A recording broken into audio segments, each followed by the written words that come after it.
What's up, Gaming Nation? This is Brandon from TopTenGamer.com coming at you with a look at prediction dates for Battlefield 4 as well as system requirements and whether I think they really matter anymore or not. Now here we are with Battlefield 4 just 2 years after Battlefield 3, and if you build a PC for Battlefield 3, then most likely it's going to work on Battlefield 4. If you built it for the minimum requirements on Battlefield 3, then you might be stretching it just a little bit. But you know, the whole thing about it is are you trying to play Battlefield 4 on minimum system requirements?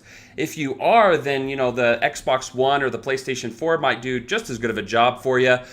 In addition, if you're like me, then you're trying to push performance beyond that limit. Now, they say that when you game for FPS, you should play at least at 60 FPS. Now, I said FPS, that's pretty confusing. I think we should come up with a different term, right? First-person shooter, frames per second. Geez, man, we should just, shouldn't we call like FPSX or something like that, you know, frames per second. That might sound a little sketchy. But anyway, off track. But my basic point is that we're trying to push, as gamers, we're trying to push our advantage to the max, right? We just talked about the advantage you can have by having an accurate gaming mouse, a mechanical keyboard, things like that. So now, maybe an even bigger advantage we can get is by bolstering our FPS beyond that 60 FPS requirement that maybe we thought was all you needed a few years ago. Most of us are trying to get FPS in excess of 100.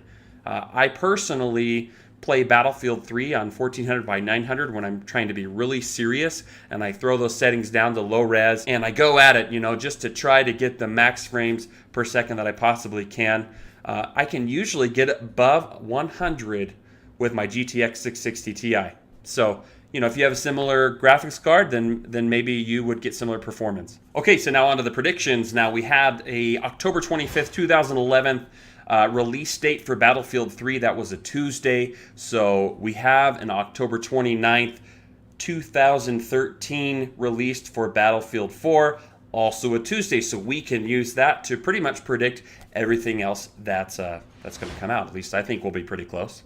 So the official system requirements for Battlefield 3, the ones that really matter, came out September 20th, 2011. It's kind of funny. I remember back in June 7th, 2011, there were some fake system requirements that came out, and all of these top reputable sites got fooled, which is kind of funny because, you know, when you're in the media, you should really wait for confirmation, but a lot of people got fooled by these June 7th fake requirements. They're still out there. You can still find them on sites. When I was Googling and researching this video, I thought that was pretty funny. But anyway, we had Battlefield 3 system requirements, September 20th, 2011. I bet you we get Battlefield 4 system requirements, September 24th, 2013. Doesn't take a math genius to understand that all we need to do is add 4 days.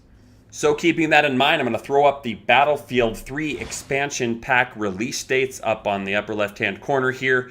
And this should give us a good indication of when we're going to get expansion packs for Battlefield 4. My guess is that China Rising will get around mid-December, December 17th, 2011. Sounds like a really good date. Then we have Second Assault, which will probably get middle of 2013. I'm hoping it'll be a little bit sooner because these 4 retro Battlefield 3 maps should be really fun. There was a discussion over on Reddit about just what these would be. I think we're definitely going to see Metro included, as well as some other Battlefield 3 favorites. Okay, so the article write-up on the website got a little bit of attention on Reddit, and I got a question that I thought was pretty interesting about what I think the Battlefield 4 beta map will be. And I have a pretty solid answer, I think, to that question. In June 2011 at E3, they were showcasing Operation Metro. So what were they showcasing at E3 this year? Siege of Shanghai. So what do I think that we'll get for Battlefield 4 beta? Siege of Shanghai. I really don't think we'll get another map. I'm 99% certain, but I'm also pretty certain that I have no clue as far as what DICE is thinking. Okay, gamers, that's all I got for you today. I'd really love to know what you think about minimum system requirements, whether you think they matter or not. Again, for me, I'm trying to get beyond that 60 FPS level, so I'm not even thinking of terms of minimum system requirements because that's not going to get me where I want to be. But I know for a lot of you that they absolutely do matter. I was looking at this right up on my website and the votes that we had so far, and so far I'm extremely wrong. Maybe you guys just like to upgrade your graphics card or put in some RAM, and then you get a level playing field for Battlefield 4. You get to play on your PC with other great like-minded gamers. Maybe you don't like PlayStation 4 or Xbox One. Stick around for more Battlefield 4 content. If you like this video, you can help me out by pressing that like button and subscribing to my channel. We're going to have a lot more Battlefield 4 stuff coming up. We've got some professional gamers we're going to be talking to about their opinions about this becoming a solid e-game coming up. And we have a whole lot of interesting content coming up. So stick around, press that subscribe button, and we'll see you next time.